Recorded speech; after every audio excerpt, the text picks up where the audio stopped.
주신 것은 나누라고 주신 거니까 잠깐 간증을 들으면 좋겠다 해서 했는데 참 안타까워요. 먼저 간증을 듣기 전에 아마 가족들이 준비한 특송이 있는 것 같아요. 특성을 듣고 그 다음에 장로님 나오시도록 하겠습니다. 자세한 것은 내가 소개하면 재미가 없으니까 간증을 들으면서 은혜 받는 그런 시간이 되었으면 좋겠어요. 자, 우리 반주.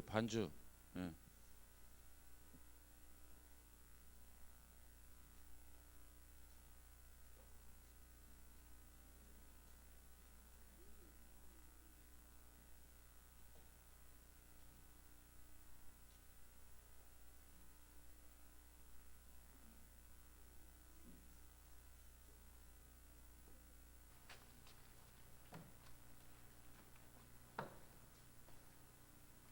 자세한 소개는 간증 중에 하기로 하고 일단 특성으로 하나님께 영광을 돌리겠습니다.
아멘. 박수.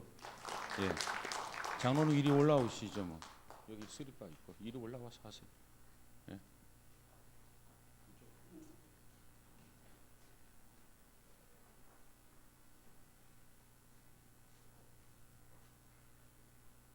성함은 박용수 장로님이십니다. 예. 자, 우리 할렐루야. 할렐루야. 먼저 기도하겠습니다. 인간의 생사화복을 주장하시는 또 주관하시는 하나님 아버지, 2000년 전에 나사로를 살렸던 하나님, 오늘 이 시간도 저희들과 함께 하면서 저희들의 생명을 건져주시는 줄 믿습니다. 이 시간을 통하여서 하나님의 역사하심을 나누고자 하오니 전하는 자나 듣는 자 모두가 은혜의 시간 되게 하여 주실 줄로 믿고 예수 그리스도 이름으로 기도합니다. 아멘. 너무나 이 시간을 배려해 주신 하나님 앞에 감사를 드리고, 두 번째로 교회 앞에 목사님께 감사를 드립니다. 제가 몇 번 여기에 교회에 와서 보니까 교회가 너무 아름답고 성도들이 친절하고 정말 그래서 더욱더 기쁘고요. 제가 원래는 성결교회 장로입니다. 제가 서울의 독립문 성결교회, 지금은 양재동에 있는 한우리 교회에서 장로 장립을 받고 95년도 받고, 제가 울릉도에는 1998년도 제가 고향인 울릉도로 귀농을 했던 사람 중에 한 사람입니다. 지금은 울릉도는 성결교회가 없어요. 그래서 제가 어릴 때 다녔던 교회, 침례교회에 적을 두고 이제는 은퇴를 했습니다. 그래서 울릉도에 아직 살고 있는데, 여러분 신앙생활 하면서, 저도 장로로서 지금까지 신앙생활 하면서 이 모양 저 모양으로 하나님의 부끄러운 일들, 이런 걸 많이 경험을 했습니다. 그런데 저를 잘 모르신 분들은 지금 오늘 돌아가셔가지고 CB에서 새롭게 하소서 울릉도 편을 들어가면은 침례교 박영수 장로의 그 간증이 약 40분 동안 방송된 것이 지난 6월 18일 날 방송된 것이 있습니다. 그걸 보시면은 제 과거를 너무 잘 알고 또 볼 수가 있고요. 많은 분들이 그걸 통해서 또 전화도 많이 받았습니다만은, 인생 사는 동안 그렇게 하나님 앞에 간증을 할 수 있는 것들이 많지를 않고, 또 그렇게 간증을 쉽게 이렇게 할 수 있는 게 없더라고요. 그렇게 하는데 제가 지금 울릉도에서는 축산을 합니다. 울릉도에 들어가서 축산을 하고, 울릉도 유명한 약소라는 걸 사육을 해서 식당을 경영하고, 그 다음에 이제 울릉도에 그 대통령이 한번 왔다 갔는데 그 식사 한 끼를 저희 집에서 해서, 그래도 유명한 집이라고 그렇게 소문이 나가 있습니다. 제가 지난 7월 27일 날입니다. 아침 6시 반에 축산을 하다 보니까 이제 그 창고 문이 아주 큰 게, 길이가 한 5m, 높이가 한 4m 되는 이런 쇠 철문이 있는데, 이걸 열다가 잘못 조작이 돼 가지고 문하고 같이 넘어지는 그런 사고를 당해서 목과 허리뼈 두 군데가 부러졌었습니다. 그래서 제가 그 당시 넘어졌을 때는 하반신이 전부 다 마비가 돼서 전혀 사용할 수가 없었고, 그런 상태에 헬리콥터를 타고 울릉도에서 대구 공항까지 긴급히 수송을 하는 그렇게 사고를 당했습니다. 그래서 그 사고를 통해서 하나님께서 역사하심을 오늘 여러분들과 함께 나누고자 합니다. 여러분들이 참고하시고 신앙생활에 큰 도움이 됐으면 하고요. 제 지금 목에는 이 짧은 목 안에 피스가 8개가 들어가 있고요. 이 허리 부분에 피스가 6개가 들어있어 내 몸에 지금 피스가 14개가 이렇게 들어가 있습니다. 이런 수술을 하는데 7월 27일 날 비행기를 헬리콥터로 와서 28일 날 수술을 하게 됩니다. 하루를 지나서 하는데 수술을 하기 직전에 제가 기도를 어떻게 했냐면은, 하나님 의사에게 지혜를 달라고 그렇게 많이 몇 시간을 수술 들어가기 전에 하루 종일 그 얘기를 기도를 하게 되더라고요.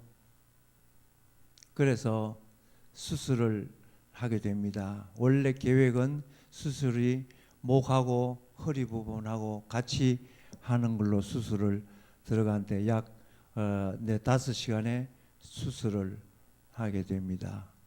그 수술을 하고 나와서는 저는 뭐 마취나 이런 걸로 돼서 잘 모르고 있었는데 그 우리 가족들을 이제 수술 후에 병실을 저는 옮겨지고 그 가족들을 다 모아놓고 수술한 그 유명한 김경택 교수라고 경북대학에 교는 유명한 분인데 그분이 가족들을 모아놓고 설명을 했더라고요. 저는 듣지는 못했는데 그 설명을 우리 집사람이나 우리 자녀들이 다 가족들이 다 들었어요. 오늘 그래서 저희 처가 신영란 권사입니다. 신영란 권사의 그때 의사가 하는 말씀을 아마 제가 하는 것보다는 실제 들으면 하는 게 더 좋을 것 같아서 듀엣 이거 뭐 이걸 뭐라고 그러더라고요. 듀엣 뭐 간증이라고 그러는데 한번 들어보셨으면 좋겠습니다. 예, 신권사 나와서 얘기를.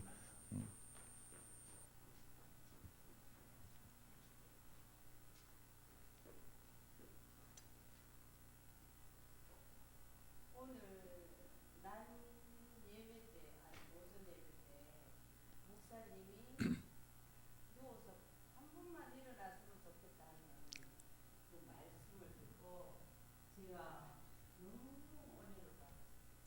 아, 일어났으면 좋겠다 하는 사람이 이 사람이었는데 그것을 현실적인 걸 나눴으면 좋겠다. 그래서 내가 목사님한테 부탁을 했어요. 목사님 그 시간을 주시면 좋겠다. 그랬는데요. 헬기를 타고 경대병원에 와서 수술한 이튿날 그 의사 선생님 수술한 의사 선생님이 그래요. 가족들을 다 부르라. 그런데 여기 상해에 있는 큰아들은 몰랐어요. 그런데 의사 선생님이 뭐라 하냐면 자기가 지금까지 이런 환자를 300명, 301명을 치료했는데 300명 걷지도 못하고 휠체어를 타고 다니고 또 한 명은 겨우 지팡이를 짚고 다니는 걸 봤다. 그러니까 남편이 두 다리 두 팔을 못 쓸 것이다. 그런 말씀을 하셔요. 그런데 왜 휠체어를 타야 되느냐? 수술하는 사람마다. 그러니까 의사가 하는 일은 뼈를 부서진 뼈를 나사를 박는 것밖에 못한대요. 신경이 손상된 것은 의학적으로 할 수가 없대요. 그런데 그 중에 자기가 이제 나는 휠체어를 타고 다녀야 돼. 포기하는 사람, 우울증이 걸린 사람.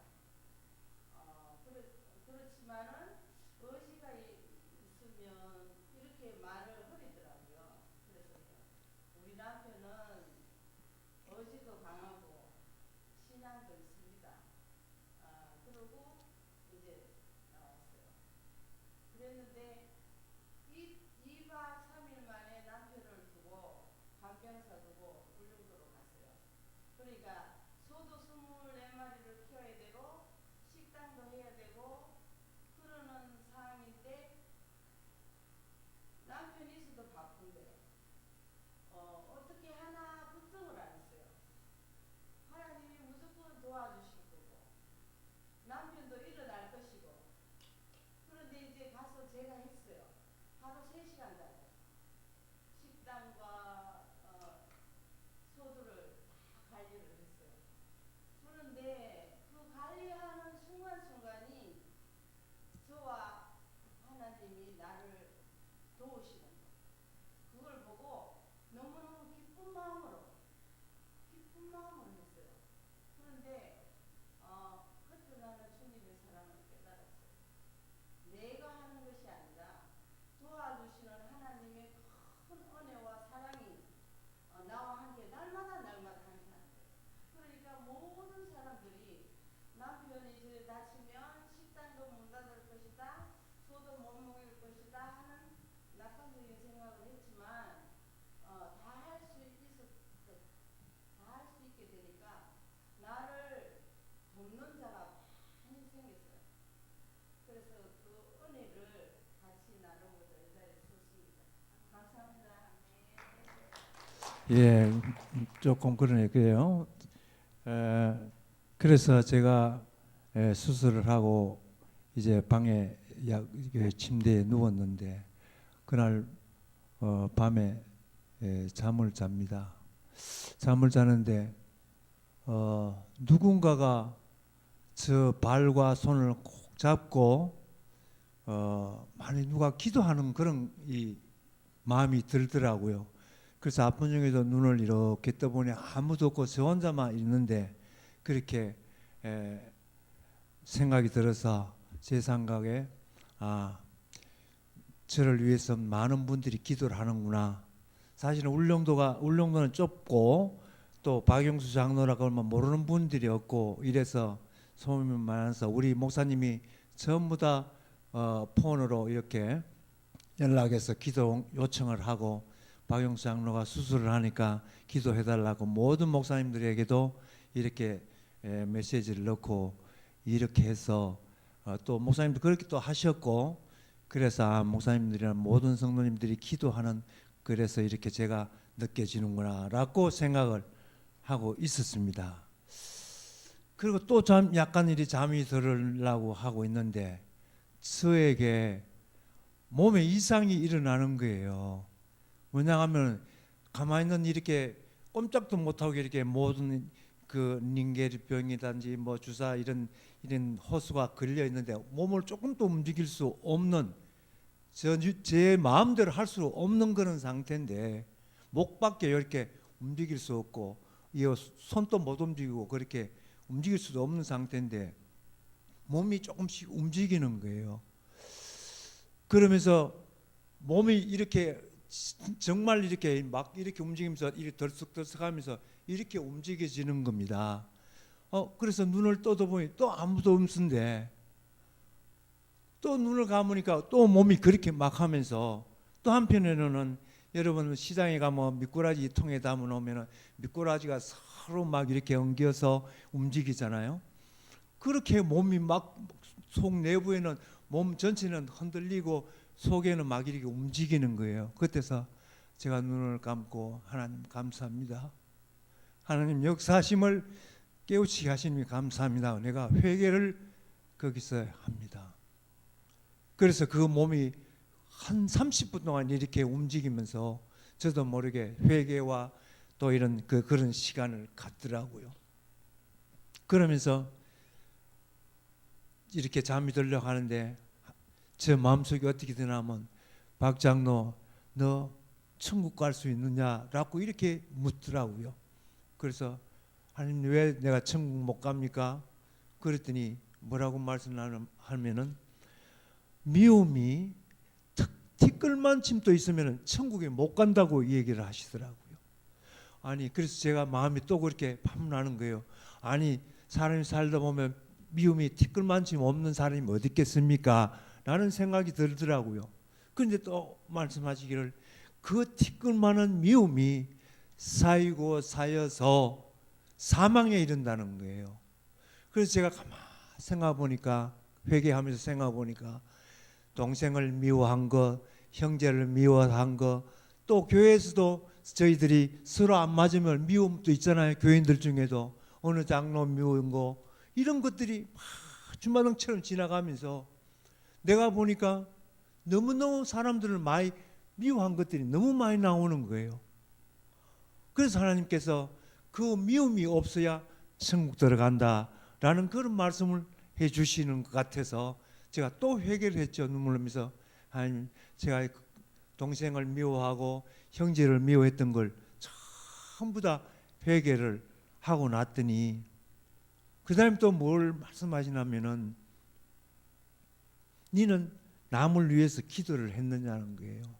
여러분 여기도 장로님도 계시고 권사님도 계시고 집사님 계시지만 우리가 목사님이 이렇게 누구를 위해서 또 주보에 기도하자라고 하실 때 제가 생각해 볼 때 진실로 그 환자를 위해서 진실로 교인을 위해서 기도했다라고 생각이 안 들더라고요. 그때는 정말 마음적으로 기도하지 않고 대표 기도해도 환자를 위해서 기도하거나 교회 교인들을 위해서 기도할 때도 건성적으로 했지 진실함이 없었다는 얘기예요.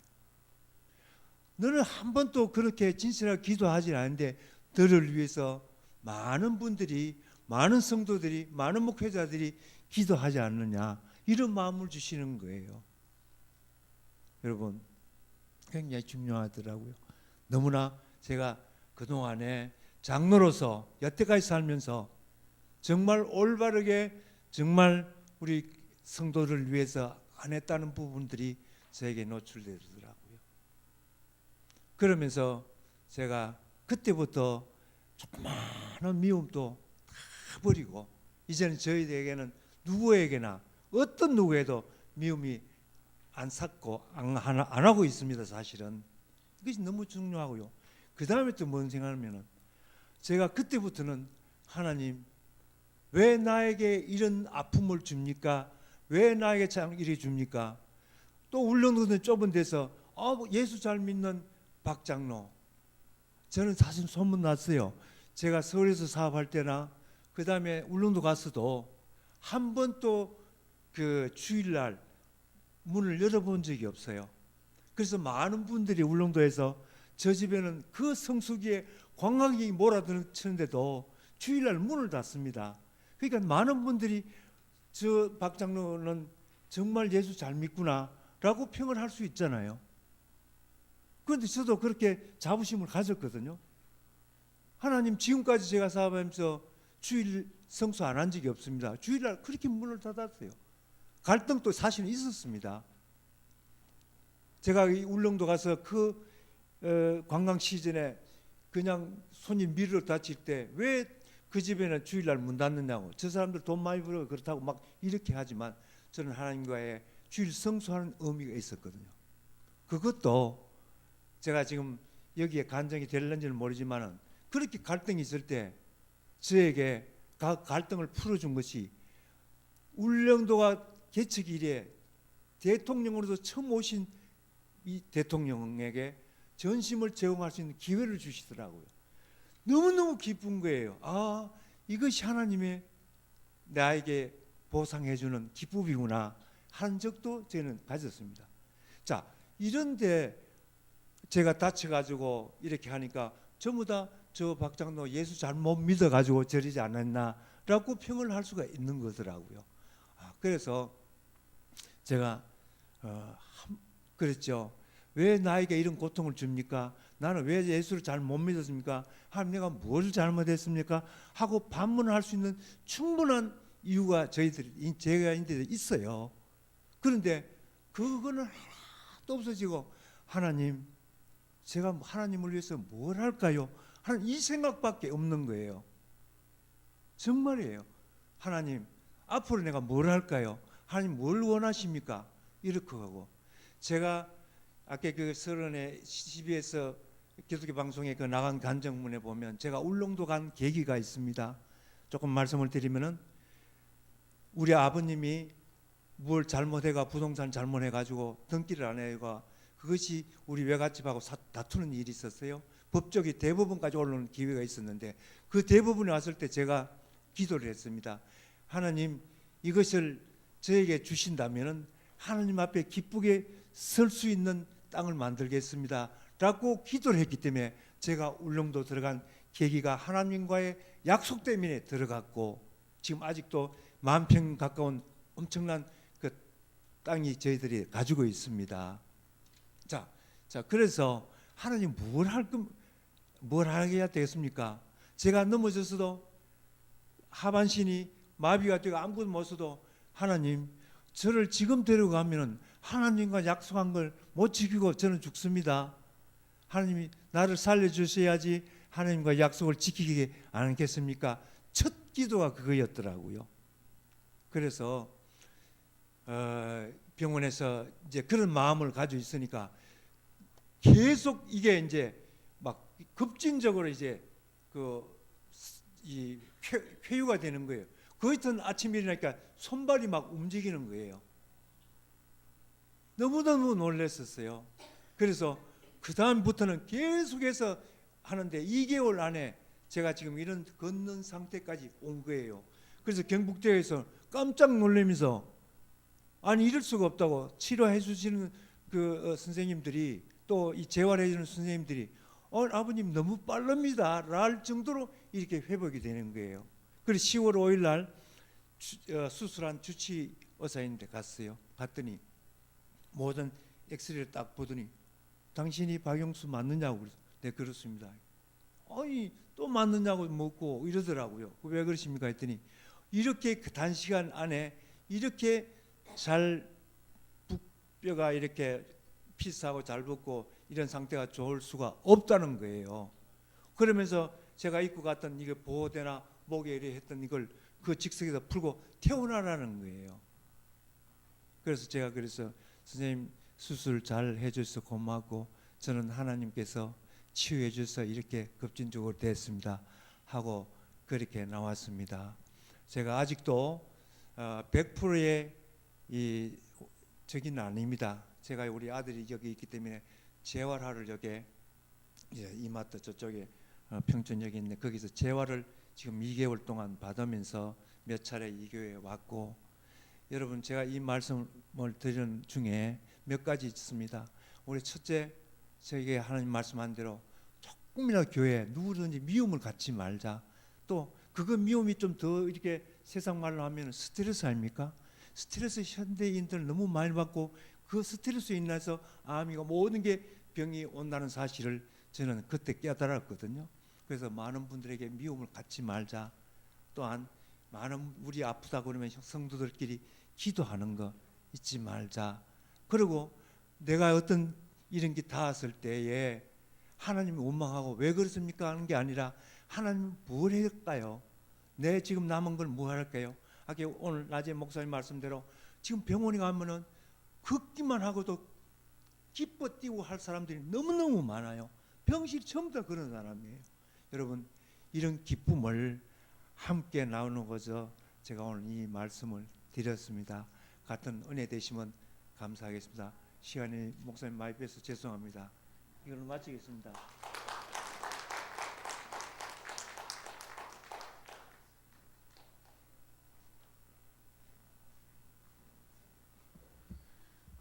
하나님의 은혜를 우리 장로님이 참 신앙적으로 잘 받아들이고 또 우리에게 큰 유익을 줄 수 있는 간증해 주신 것 참으로 감사하고 아직도 100% 회복은 안 되셨다고 하셨는데 이미 하나님은 다 회복시켜 주신 줄로 믿습니다. 기억날 때마다 박용수 장로님 위해서 기도 많이 해주시고 또 가족들을 위해서도 기도 많이 해주시기를 바랍니다. 이제 한 25분 남았어요, 그죠? 25분 말씀을 좀 더 나누고 예배 마치도록 하겠습니다. 우리가 계속해서 여호와 라파에 대해 여호와 라파란 뜻이 뭐라고요? 치료의 하나님이시다. 오늘 저녁에 이 말씀과 너무나 참 맞아요. 그래서 우리가 하나님의 치유의 손길을 우리 장로님을 통해서 경험을 했는데 저와 여러분의 삶 속에 이 은혜가 충만하기를 주의 이름으로 축복합니다. 자, 이스라엘 민족이 애굽에서 출애굽을 하게 됩니다. 그리고 홍해를 기적같이 통과하게 돼요. 엄청난 그런 기적이죠. 상상도 못한 그런 기적입니다. 그리고 나서 15장에 넘어가 보면 저들이 엄청난 그 경험을 했기 때문에 그 기쁨이라고 하는 것은 말할 수 없었어요. 그래서 15장 1절부터 보면 축제가 벌어집니다. 축제가. 여러분 축제라고 하는 게 뭐예요? 너무너무 기쁠 때 춤을 추면서 즐거워하는 거 이게 축제가 아니겠습니까? 그러면서 계속해서 낮에는 구름 기둥, 밤에는 불 기둥으로 그 하나님의 역사, 그 인도를 경험하면서 계속해서 어디를 향해서 가고 있죠? 가나안을 향해서 가고 있습니다. 엄청난 기쁨이었어요. 엄청난 감격이었어요. 그런데 중요한 것은 이 기쁨과 이 감격이라고 하는 것이 며칠밖에 안 가더라? 어?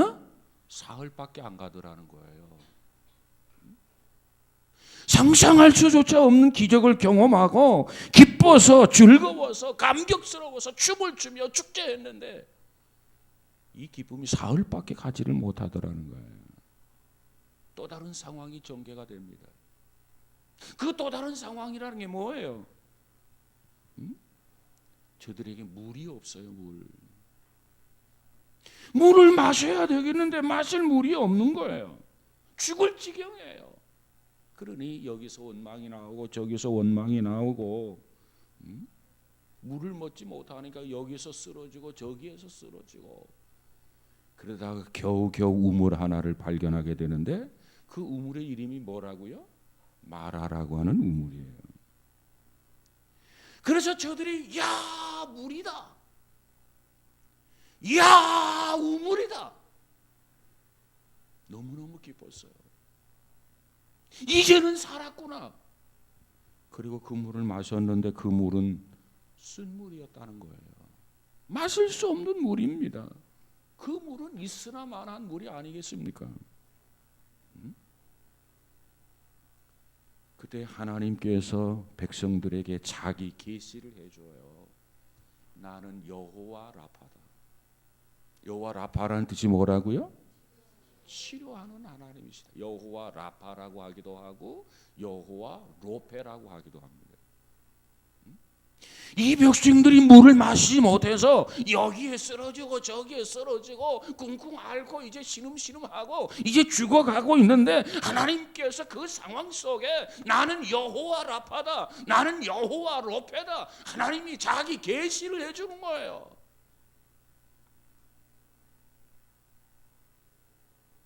그러니 저들의 귀가 쫑긋할 수밖에요. 병들어 다 죽게 되는데 하나님은 치유의 하나님이라고 하니까 그 하나님의 은혜를 입으면 아 내가 이 지경에도 이 상황에도 내가 죽지 않고 살 수 있겠다라고 하는 희망을 가진 거 아니겠습니까? 그래서 저들이 질병을 극복하게 됩니다. 이 과정 속에서 우리가 배워야 할 교훈이 몇 가지가 있다고 말씀을 드렸어요. 첫 번째 교훈이 뭐냐? 출애굽 후에 뭐가 기다리고 있다? 광야가 기다리고 있다는 거예요. 이스라엘 민족이 가장 위대한 기적을 경험했어요. 이스라엘 민족이 가장 위대한 체험을 했어요. 홍해를 육지같이 건넜단 말이에요. 그리고 그것이 끝이었다고 한다면 얼마나 좋았겠습니까? 근데 문제는 그것이 끝이 아니고 그것이 시작이라는 거예요. 이스라엘 민족이 애굽에서 지긋지긋한 노예 생활에서 벗어났지만 가나안 땅에 들어가기 전에 반드시 광야라고 하는 과정이 있다고 하는 것 잊어서는 안 됩니다. 이 광야를 통과해야만 가나안 땅에 들어가는 거예요. 출애굽한 것으로 끝나는 게 아니라 그 말이에요. 출애굽한 것으로 말미암아서 노예 생활을 완전히 청산한 거 아니야. 출애굽을 했지만 광야는 여전히 기다리고 있고 그 광야를 통과해야만 가나안 땅에 들어갈 수 있다는 거예요. 여러분 오늘 우리가 예수를 만나도 오늘 우리가 하나님을 믿어도 우리 앞에는 뭐가 있다고요? 광야가 있다라고 하는 겁니다. 그렇다면 그 광야를 어떻게 걸어가야 합니까? 오직 믿음으로만이 걸어갈 수 있는 것이에요. 이스라엘 민족이 광야에서 뭐 양을 지었습니까? 그들이 한 곳이라고 하는 것은 아무것도 없어. 홍해를 건너서 요단강을 건너기까지 그들이 한 곳은 오직 하나님만을 바라보는 그 믿음의 여정이었고 믿음의 걸음이었어요. 걸음. 믿음으로 광야를 걸어가야만 했습니다. 예수를 믿는다고요? 하나님을 믿는다고요? 우리 앞에 광야가 있어요. 광야를 어떻게 걸어가야 된다고요? 믿음으로 가야 돼요. 믿음으로 가는 나라 어느 나라? 하나님 나라. 우리가 예수를 만났어요. 우리가 구원을 받았어요. 우리가 영생을 얻었어요. 이것이 끝이 아닙니다. 우리에게 광야가 있어요. 그래서 우리에게는 믿음이 필요한 줄로 믿습니다. 그 다음에 두 번째 배워야 할 게 뭐냐면, 우리는 이 광야 길에서 뭘 배워야 하냐면 기도하는 걸 배워야 된다는 거예요. 기도. 왜 우리가 기도하는 걸 배워야 합니까? 여러분, 이 광야라고 하는 것은 우리가 기도할 수밖에 없는 상황의 연속이라는 거예요. 이 광야 길은 우리가 믿음을 가지고 기도하지 아니하면 전진할 수가 없어. 기도해야 할 일들이 너무너무 많기 때문에 우리는 이 광야 길에서 뭘 배워야 하냐면 기도하는 걸 배워야 돼. 기도하는 걸. 오늘 이 백성들에게 기도를 할 수밖에 없는 사건들이 기다리고 있단 말이에요.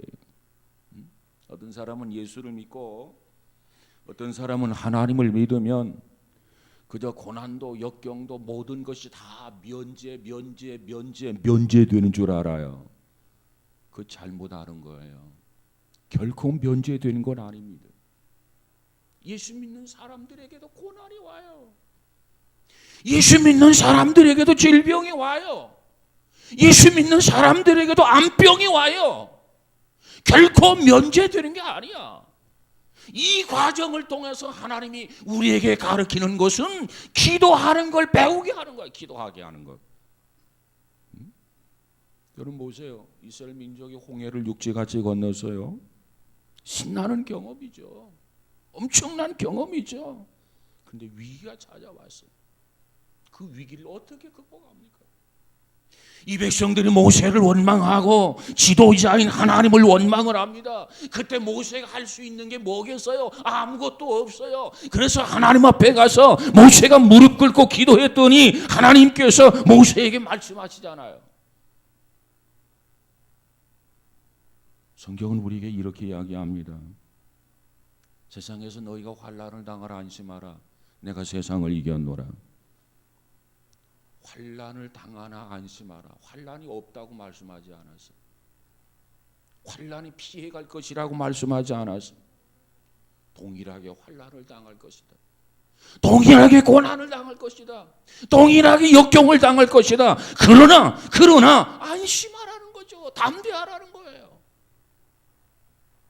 왜 그러죠?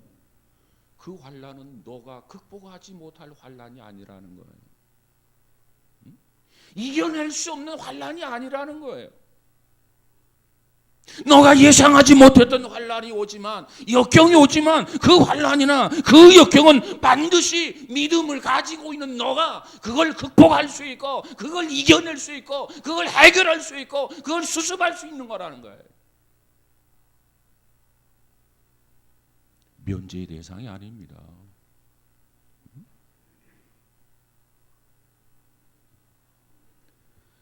그래서 이 백성들이 이 환난을 어떻게 이깁니까? 이 사건을 어떻게 해결합니까? 모세가 하나님 앞에 엎드려 기도했어요. 기도를 통해서 해결했어요. 기도를 통해서 극복했어요. 기도를 통해서 승리했다 그 말이에요. 모세가 하나님 앞에 부르짖었어요. 하나님이 부르짖음을 들으시고 응답을 하셨어요. 뭐라고 응답합니까? 나무 가지를 가져다가 우물에 던지라는 거예요. 이거 믿을 수 없는 사건 아닙니까? 물이 써서 먹을 수가 없는데 나무 가지를 하나 갖다가 그 물속에 우물 속에 집어넣으면 네가 이 물을 마실 수 있을 것이다. 그게 쉽게 믿어집니까?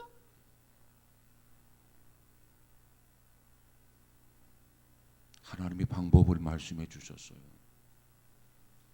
그것조차도 믿음이 없으면 순종할 수 없는 일이죠.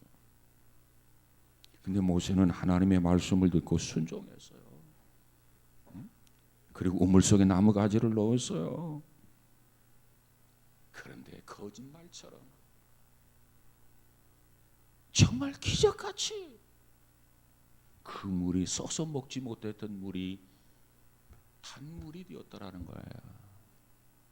그리고 하나님이 또 자기를 계시해 줍니다. 내가 누군 줄 아느냐? 나는 여호와 라파다. 여호와 라파라는 뜻이 뭐라고요?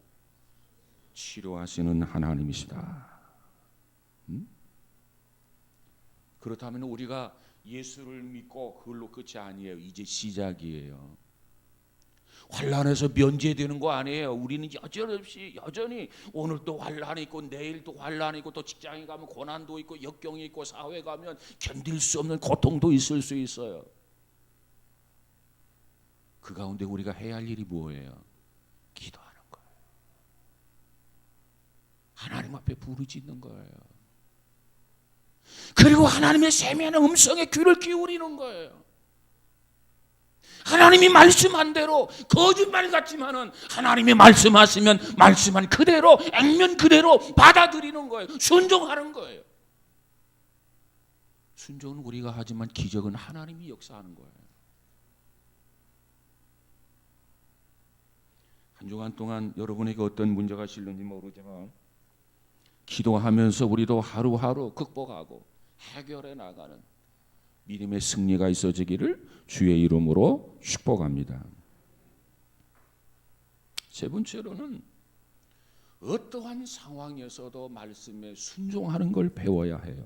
자, 오늘 본문 25절과 26절 같이 한번 볼까요? 25절과 26절 시작.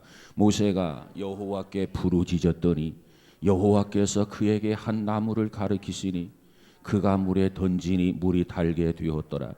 거기서 여호와께서 그들을 위하여 법도와 율례를 정하시고 그들을 시험하실새 이르시되 너희가 너희 하나님 나 여호와의 말을 들어 순종하고 내가 보기에 의를 행하며 내 계명에 귀를 기울이며 내 모든 규례를 지키면 내가 애굽 사람에게 내린 모든 질병 중 하나도 너희에게 내리지 아니하리니 나는 너희를 치료하는 여호와임이니라.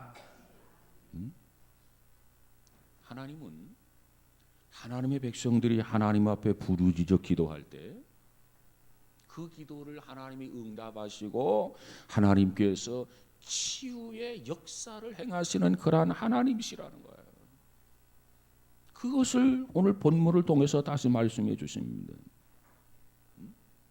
그러면서 하나님이 우리에게 뭘 부탁하냐면 하나님의 말씀을 따라서 살아야 되고 그 하나님의 말씀을 지키고 하나님의 말씀에 귀를 기울이고 하나님의 의를 행하라는 거예요.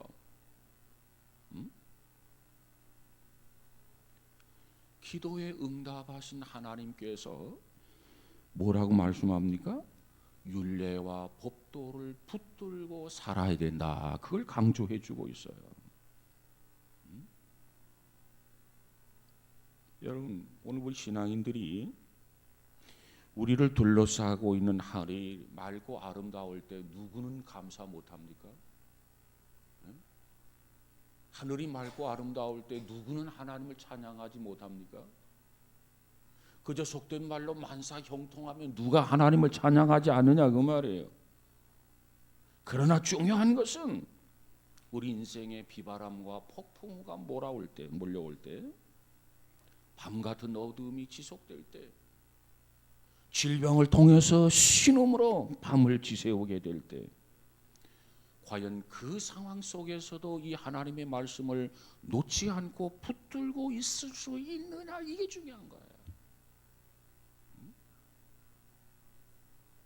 정말 어두운 한밤중에도 신음을 하면서도 하나님의 말씀을 놓치지 아니하고 그 하나님의 말씀을 붙들고 그 하나님의 말씀의 뜻을 쫓아서 사는 사람이 있다면 그 사람은 진짜 믿음의 사람이에요. 믿음의 사람. 진짜 신앙이냐. 하나님은 우리 모두에게 이런 믿음을 요구해요. 하나님은 우리 모두에게 이와 같은 신앙을 요구해요. 우리 모두가 하나님께서 요구하시는 말씀 그대로 말씀을 가까이 하면서 고난과 역경 속에서 말씀을 놓아버리는 게 아니라 더 말씀을 부여잡고 그 말씀대로 실천하며 그 말씀대로 살아가는 우리 모두가 되시기를 주의 이름으로 축복합니다. 왜 말씀을 놓지 않고 말씀을 붙잡아야 하느냐? 왜 우리가 말씀대로 살아야 되느냐? 그 이유가 있어요. 왜 그렇습니까? 디모데후서 3장 16절 17절에 가서 보니까는 모든 성경은 하나님의 감동으로 된 것으로 교훈과 책망과 바르게 함과 의로 교육하기에 유익하니 이는 하나님의 사람으로 온전케 하며 모든 선한 일을 행할 능력을 갖추게 하려 함이라 그랬어요. 하나님의 말씀은 성령의 감동으로 기록되었다는 거예요.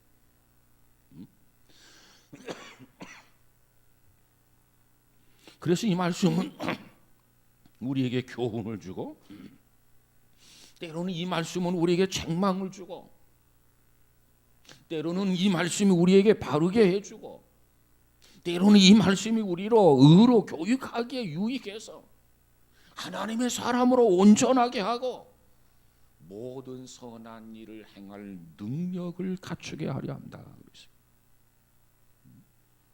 그래서 성경은 우리 신앙생활의 지침이요 교과서가 되는 거예요. 교과서. 그렇기 때문에 이 말씀을 부지런히 읽어야 돼요. 그렇기 때문에 이 말씀을 부지런히 들어야 돼요.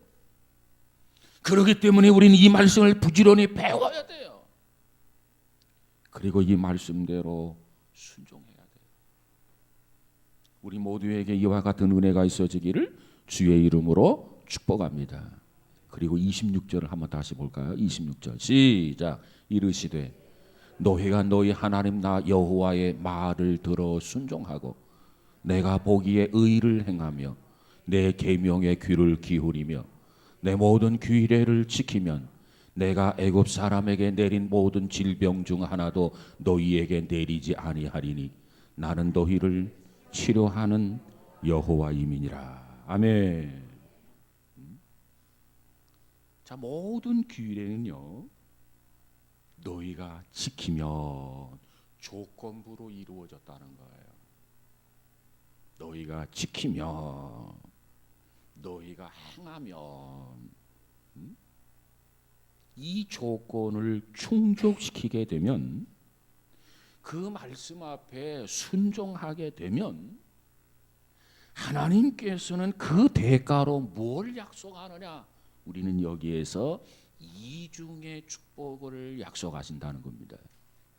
하나님이 말씀을 주었어요. 네가 고난 중에서도 이 말씀대로만 살면, 네가 역경 중에서도 이 말씀대로만 순종하면 이중의 축복을 하나님이 약속해 주셨단 말이에요. 조건부로. 이중의 축복이라는 게 뭐예요? 첫 번째는 예방의 축복이라. 예방. 오늘 본문에 보니까 뭐라고 그래요? 내가 애굽 사람에게 내린 모든 질병 중 하나도 너희에게 내리지 아니하리라. 이걸 뭐라고 하느냐면 예방의 축복이다. 우리가 고난과 역경 속에서도 하나님의 말씀을 주면서 이 말씀을 붙잡아라, 이 말씀대로 살아라, 이 말씀대로 순종해라. 평안할 때가 아니고 고난과 역경 속에서 이 말씀을 주신단 말이에요. 그런데 내가 포기하지 아니하고 순종한다면 내가 그 대가로 너에게 이중적 축복을 약속해 주마.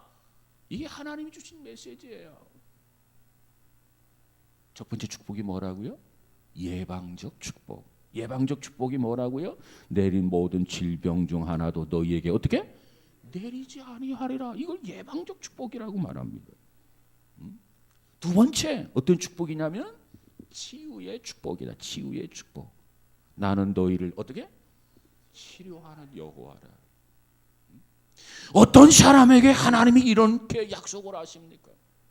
어떤 사람에게 하나님께서 이렇게 보장을 하십니까? 고난 속에서도 말씀을 놓지 아니하고, 역경 속에서도 말씀을 놓지 아니하고, 환난 속에서도 핍박 속에서도 이 말씀을 놓지 아니하고, 이 말씀을 부여잡고 순종하면서 말씀대로 살아가는 사람, 그 사람에게 주신 말씀이에요.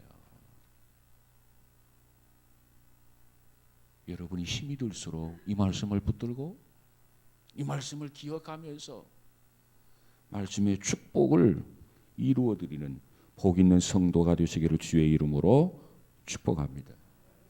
말씀대로 살면 말씀이 우리를 고통에서 지켜주시는 거예요. 말씀대로 살면 말씀이 우리를 질병에서 우리를 지켜주시는 거예요. 이 말씀이 있었기에 이 백성들이 광야에 걱정 없이 광야를 통과할 수 있었어요. 보세요. 광야에 가면 병원도 없는데 우리 아이가 아프면 어떻게 하지? 나 위장이 나쁜데 광야에 가다가 어떻게 하지?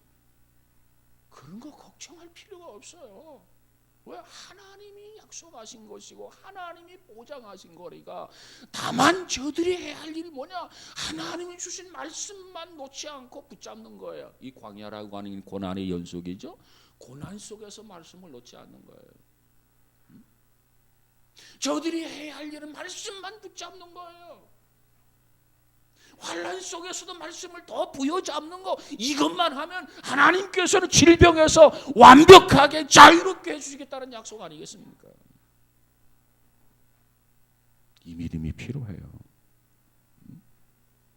여러분, 우리 모두에게 이와 같은 믿음이 있어지기를 주의 이름으로 축복합니다. 말씀대로 살면 모든 거 다 지켜주세요. 예를 들어볼까요? 거리에 나가면 교통법규라는 게 있어요. 이 교통법규라는 것이 때에 따라 우리 행동을 제한하지요. 때로는 불편함을 느끼기도 하지요. 그러나 중요한 것은 그 법규가 우리를 사고에서 예방시켜 준다는 것 아니겠습니까? 교통법규를 지켜야 됩니까? 지키지 말아야 됩니까? 지켜야 돼요. 우리가 하나님의 말씀을 쫓아서 살 때 이 말씀이 때로는 거추장스러울지 몰라요. 왜? 우리 장로님 말씀 안 되러 자 울릉도 관광 주말이면 관광객들이 쏟아들어져 오는데 주일날 장사를 안 한다? 야, 머리로 계산해 보면 엄청난 손해죠. 똑같은 시설을 다 갖춰놓고 투자를 했는데 믿음이 하면 그거 못해요.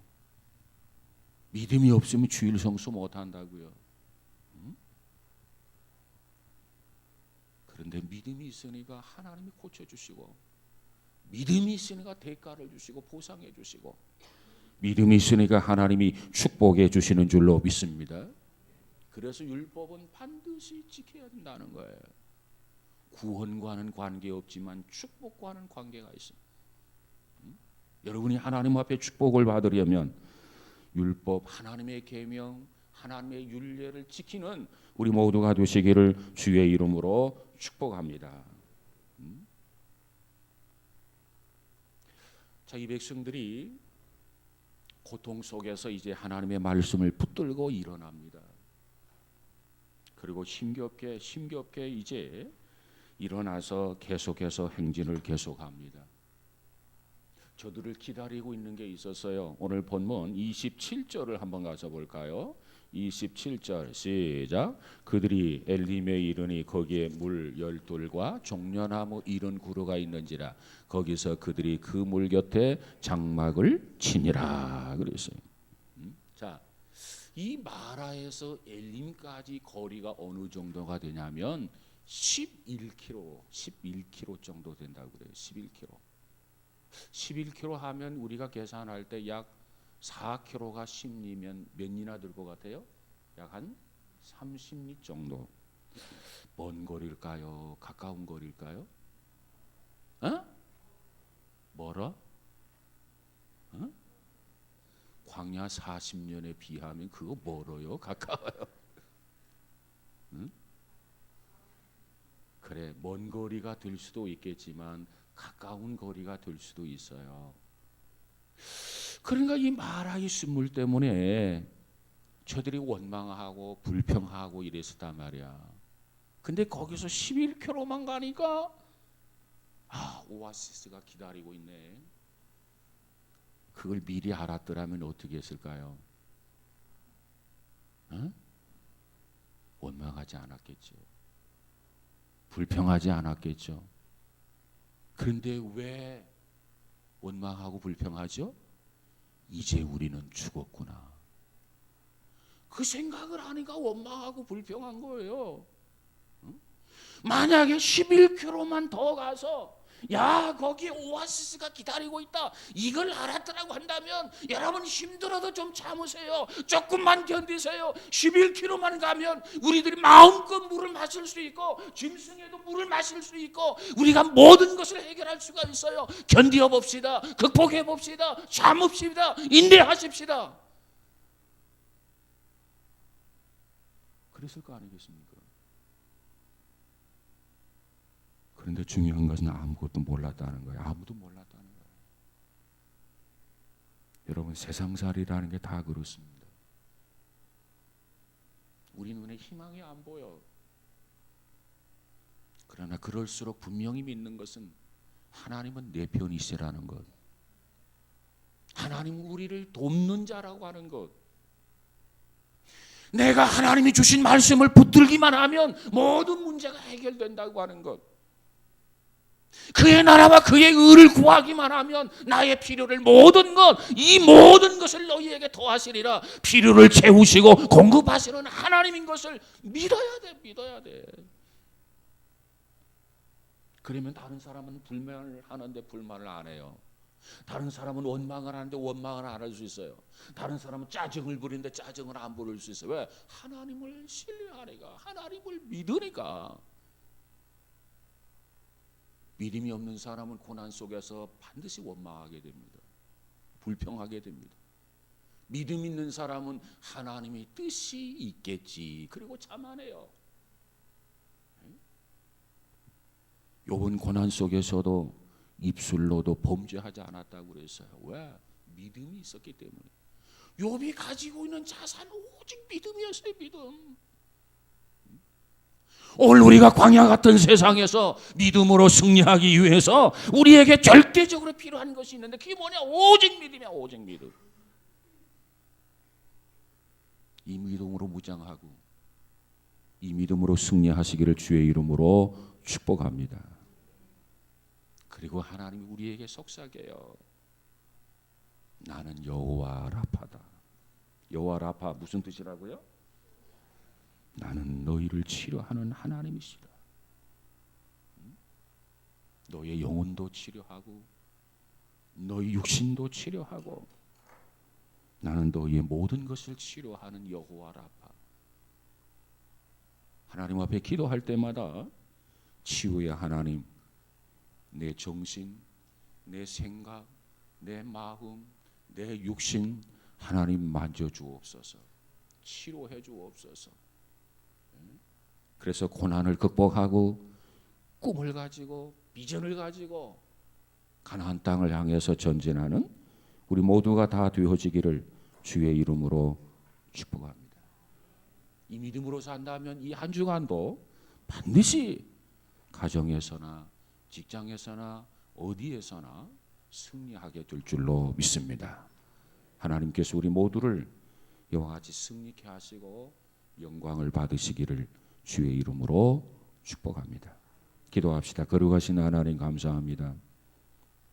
우리가 출애굽기 15장의 말씀을 통해서 출애굽 후에 그것이 끝이 아니라 시작이었고 저들에게 광야가 기다리고 있었다는 사실을 우리가 깨달았습니다.